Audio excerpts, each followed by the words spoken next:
Shalom, salam sejahtera buat kita sekalian. Saudara yang dikasihi Tuhan, di tahun 1994, 2 orang Amerika menanggapi undangan Departemen Pendidikan Rusia untuk mengajar moral dan etika berdasarkan prinsip-prinsip Alkitab di sekolah-sekolah umum.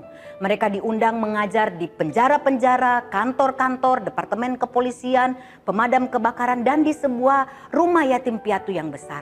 Di rumah yatim piatu itu ada sekitar 100 anak laki-laki dan perempuan yang terbuang, ditinggalkan orang tuanya, dan sekarang mereka ditampung dalam program pemerintah.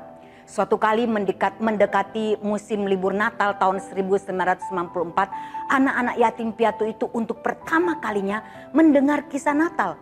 2 orang Amerika itu bercerita tentang Maria dan Yusuf yang tiba di Bethlehem tetapi tidak mendapat penginapan, lalu pergi ke sebuah kandang binatang di mana bayi Yesus lahir dan diletakkan dalam sebuah palungan. Sepanjang cerita itu anak-anak maupun staf rumah yatim piatu itu terpukau diam karena takjub mendengarkan ceritanya. Bahkan beberapa di antaranya duduk di ujung depan kursi mereka agar bisa menangkap lebih jelas cerita itu. Selesai ceritanya, semua anak-anak diberi 3 potongan kertas karton untuk membuat palungan, juga sehelai kertas persegi dan sedikit sobekan kertas napkin berwarna kuning.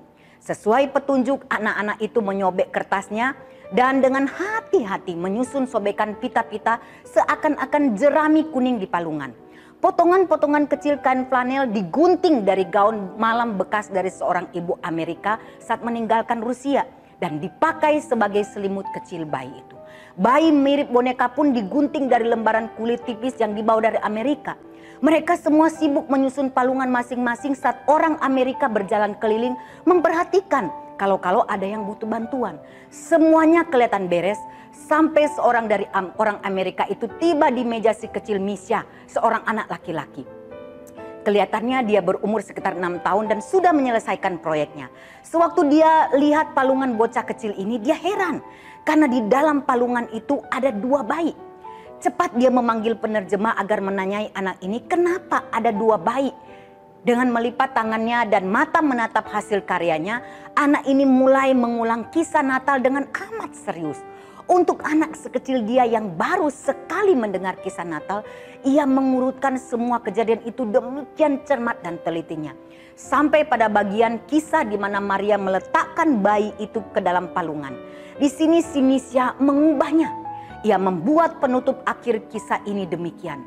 Sewaktu Maria menaruh bayi itu di palungan, Yesus lalu melihat aku dan bertanya, apa aku punya tempat tinggal? Aku bilang aku tidak punya mama dan tidak punya papa. Jadi aku tidak punya tempat untuk tinggal. Lalu Yesus bilang, aku sih boleh tinggal sama dia.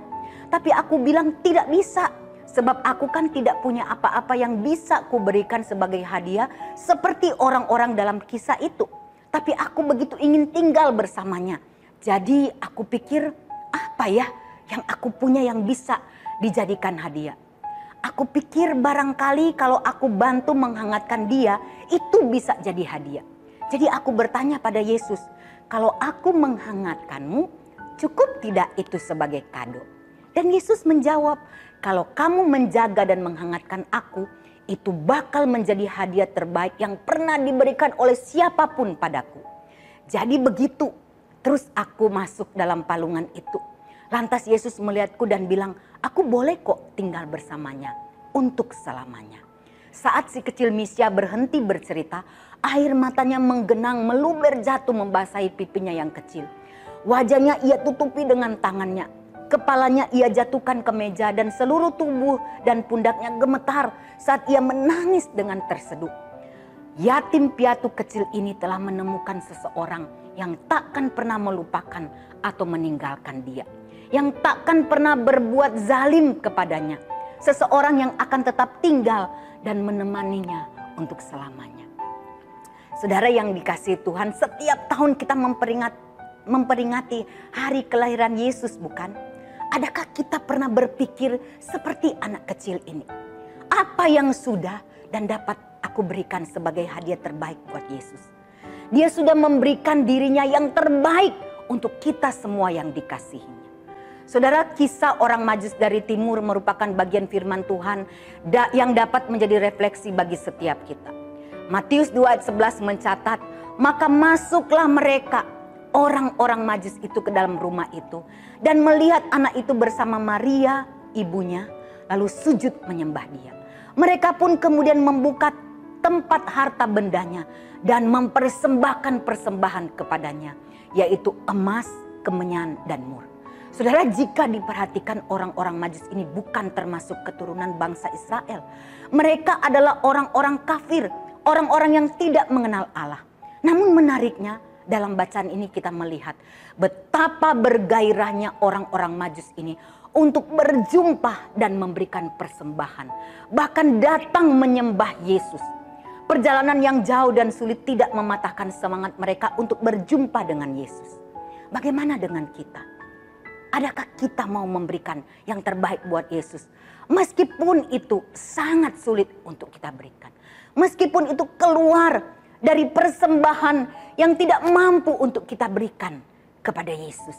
Mari kita mengevaluasi diri kita. Sesulit apapun, adakah kita mau mempersembahkan yang terbaik untuk Tuhan? Amin.